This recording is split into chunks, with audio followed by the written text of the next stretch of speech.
welcome back. So what do we have here? Well, this is a Dell. The hell is this thing? It is a Dell. Drum roll, please. Why can't I find the freaking model number? Well, let's see. It's an Inspiron 5100. No, there it is. There it is. This was actually found in basically the still good shed of the local town dump by a good friend of mine who knows thinks I love these old things. I do, but I'm not really that much into old laptops as I once was. So this thing here is in as found condition. This is exactly as he found it. I have done nothing to this. I have not turned it on. I'm being serious. I don't even know if it works. I don't even know if it still has a hard drive. I haven't done a thing. I haven't looked up the specs either. We're going to figure that out as we go along. Alright. Turns out I have a tendency to collect power supplies for everything, and I keep them. So, fortunately, I actually have a power supply for this POS. Now, this laptop was made in around 2002, 3, 4. I remember these very vividly because they were very popular when I was in high school in 2001, 2, and 3, and yeah, 2001, 2, 3. That's when Dell was starting to produce these. Now they made them blue because Apple was really starting to change the face of technology. I'm not sure how well that's looking on camera because I can't see the screen, but it's iMac right here. Yes, that's why this is blue, because iMac. And because iBook. There you go. Your history lesson right there. So when Apple started putting fun colors and shapes into their machines, the competitors soon followed. So I plugged in a power supply. I'm getting a green light indicating power input. I think it's supposed to be orange if the battery is charging, but let's see. I'm going to shut off my my fan because I can't hear anything right now. There we go. Alright, let's see if this thing turns on and does anything. These older Inspirons were quite durable, and not only were they durable, but they were relatively reliable. I haven't really had to ever repair one of these for any reason. The later model Inspirons, yes, but these not so much. Let's see if it comes up. Oh, I hear a hard drive. It's got XP Home Edition. Now, I just Scout's honor, I have not turned this on yet. This is the first time. So I may have to cut footage out. If something appears on screen that I don't think should be seen, I will cut it out of the video. Looks like it's not even password protected. Starts right up. I did say these were pretty reliable, and I wasn't joking. These were the Dells that kind of helped give Dell a good name. They were reasonably priced. They were very popular. I had a lot of friends who bought this series laptop, this particular generation of Inspiron. So it looks like we have a clean default load of Windows XP here with no modifications of any kind. Yeah, it looks like somebody did a fresh rebuild of this, I'm going to say, because that's what it looks like. It looks like it was a recovery, and then it was discarded. So let's see what's in the CD drive. I think I hear something in there. Nope. No, it's empty.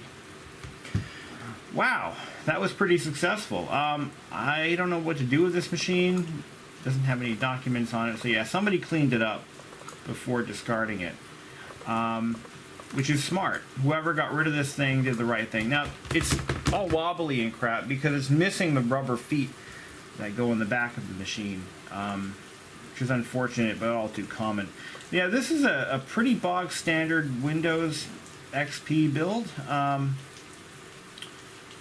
Is it the factory build? There's an easy way to find that out. Let's see. I think it's Service Pack 1 too. Let me try to remember how to do this. There we go. Alright, let's see if any names show up. Yeah, this is an OEM license.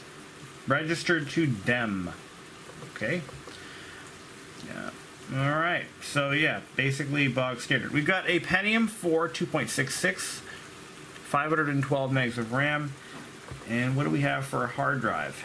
The only reason I took this machine in was because it had a hard drive, or I assumed it did, or hoped it did. It's a 40 gig hard drive, which isn't too bad for something from like 2003. I'm going to guess that's about how old this thing is. So let's take a look at that hard drive and see. There's really not much else I want to talk about in terms of specs. I mean, we can go and... well, let's see what it has for a video card. I'm sure it's some cheap-ass embedded piece of crap. Where's the Windows key? There isn't one. Oh, there it is. Windows R. So we're going to do DX diag. Let's see. Alright.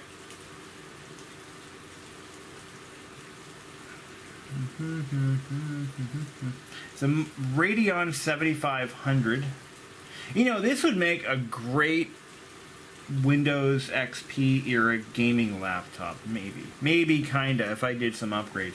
32 megabytes of video memory. I don't know if it's if it's discrete or not, but I don't think it is. I doubt it.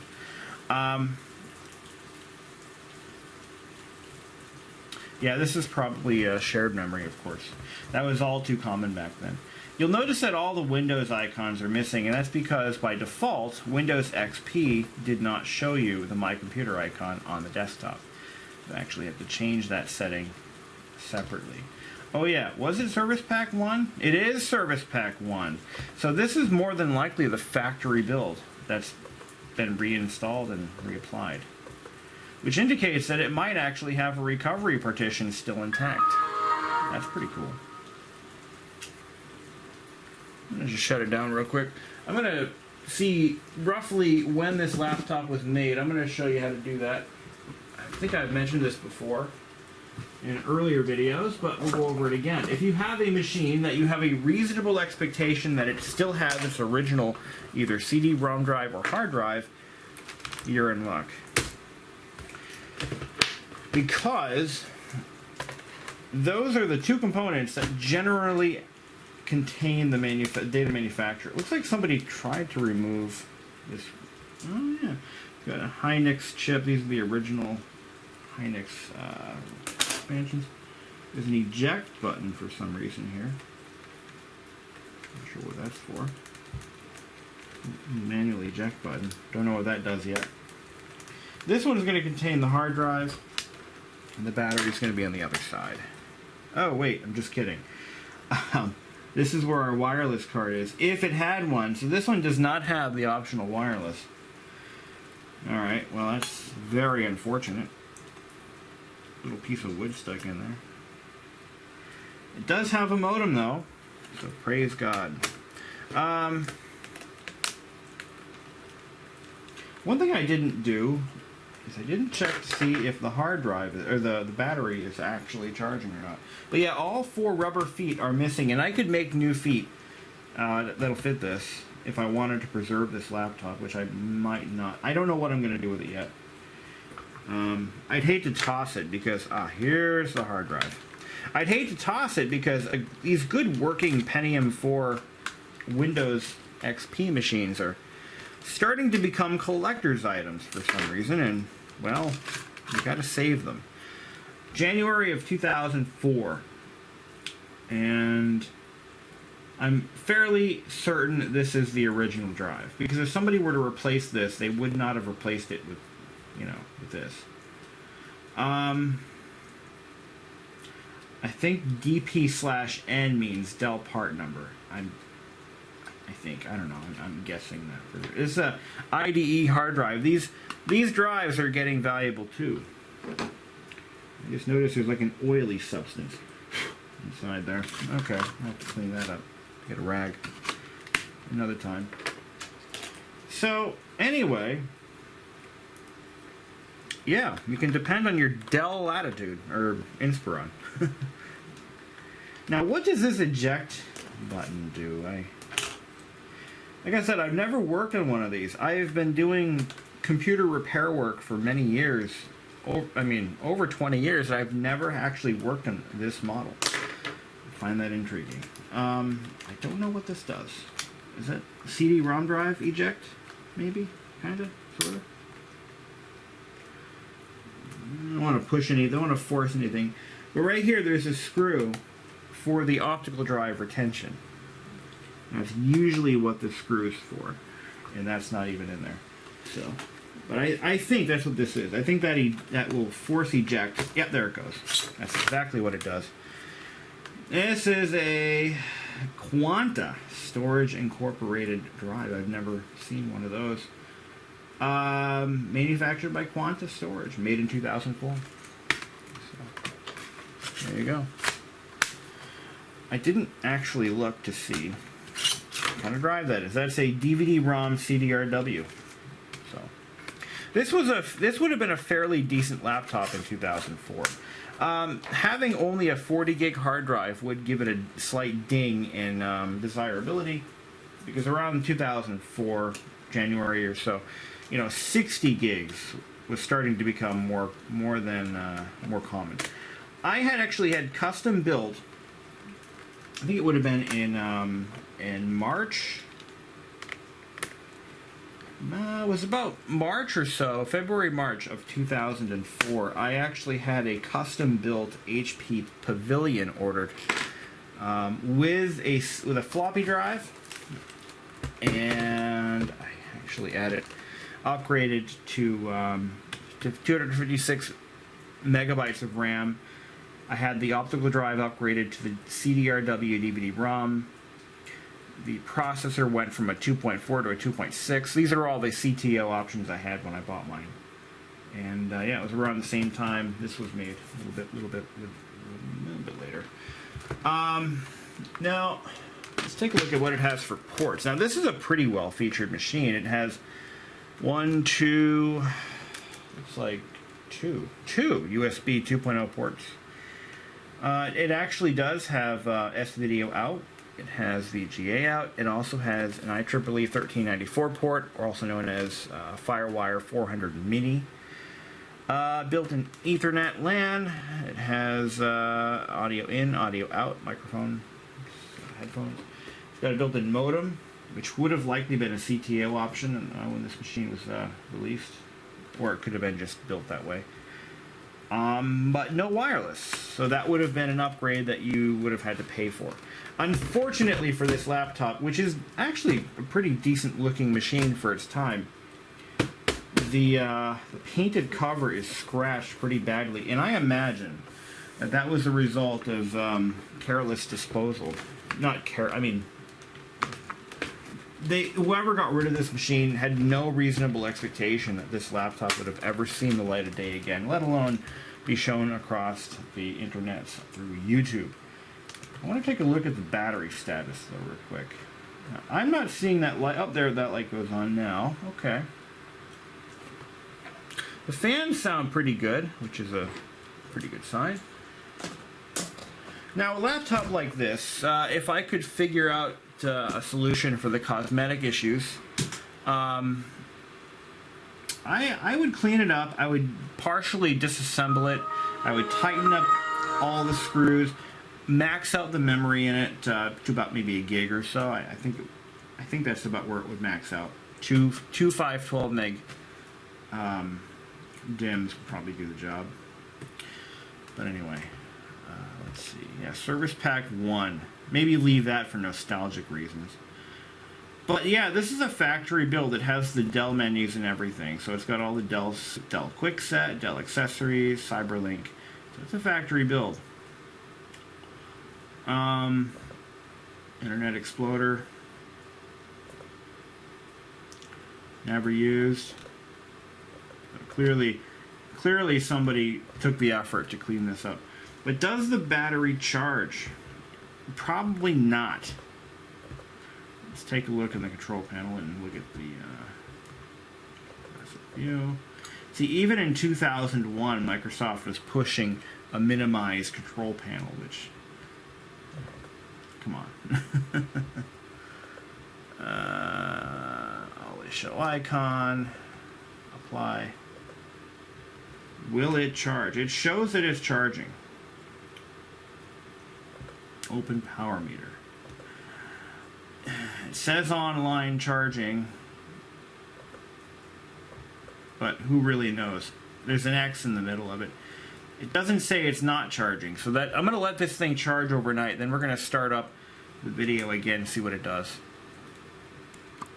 Before we do that, let's talk about this keyboard. Now, I've stated this in many videos. When looking at older computers and laptops especially, you can usually gauge how heavily used they are by a lot of factors, including the exterior condition, whether it's all scuffed up or not. This one does have some, actually that's not a scratch, it's a cat hair. But there is some wear on this trackpad button, but not a lot of wear. It looks pretty good. Keyboard looks like it was pretty seldomly ever used. A couple of places you want to look for shiny spots. Shiny spots indicate normal wear and tear. The space bar, usually either this side or this side, depending on whether it's a left or right-handed person. The enter key. A, S, D, the more commonly used keys. You'll see that they wear shiny. I don't have a good example of that here. But anyway, that's what happens to them. Now this keyboard looks to be in very good condition. I don't see a lot of wear. I do see a little bit of wear right there. It shows up better on camera than it does in person. But the enter key looks pretty clean. Not a lot of wear. Not a lot of shininess to it. That's a very, very good keyboard. Very clean keyboard, indicating that this machine was not owned or used by, say, the publisher of a magazine. That's a good thing. But, you know, again, we still have to deal with the fact that it's missing all its feet except the one in the middle, which I'll have to make new ones. But, you know, it's going to need some work. You know, this is a great machine for finding a parts unit for. If I could find a parts unit for it that had a better, cosmetically better lid, that would be really cool. I'm going to just go ahead and shut it down. If I had a better lid cover, that would be nice, and maybe some spare feet, factory feet. I would say that this one is well worth preserving. The hinges are a bit loose. Now that could be a structural issue, or it could just be loose screws. I'm going to have to pull the screen housing apart to verify that. But overall, it's in pretty damn good shape for a trashed machine. But yeah, this is unfortunate. That's really unfortunate. Yeah. I'm going to let it charge overnight and see what happens. See if it even takes a charge. Okay, it's now a day later, and there are no lights on the front of this laptop, which is, you know, a little suspicious. Let's see if it turns on. Well, it turns on. We're still plugged into the power supply.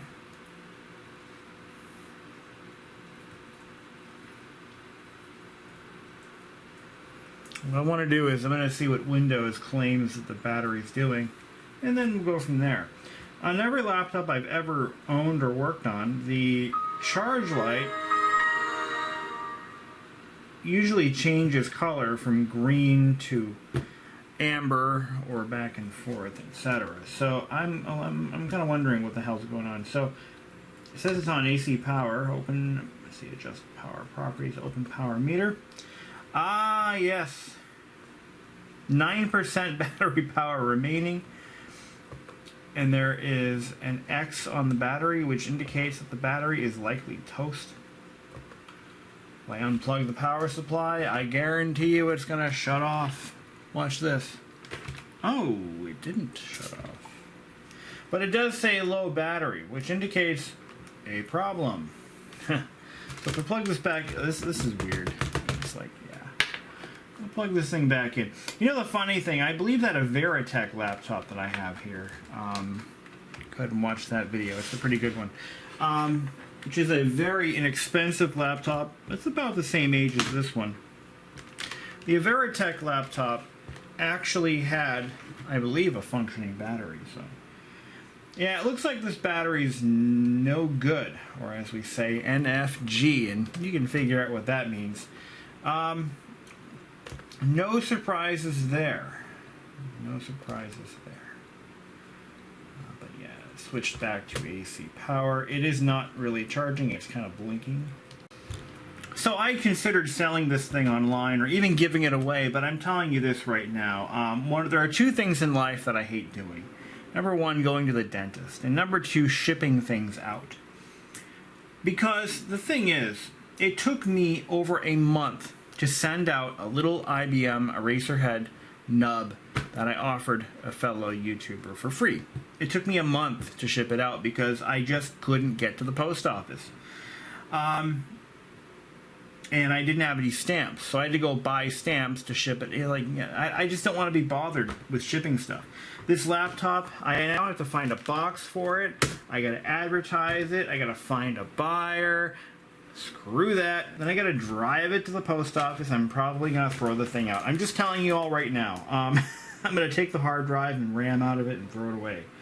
I don't know. I don't know. That's the one thing about this channel that I hate. Because when I make a video of something like this, I have to figure out what I'm going to do with it after. I don't need a Pentium 4 laptop. I've got one. And this thing isn't in good enough condition for me to want to keep. It's actually in pretty poor condition overall. But, anyway. Yeah. We'll see what happens. If nothing else, I'm going to keep the hard drive out of it. But thanks for watching. Have a great day.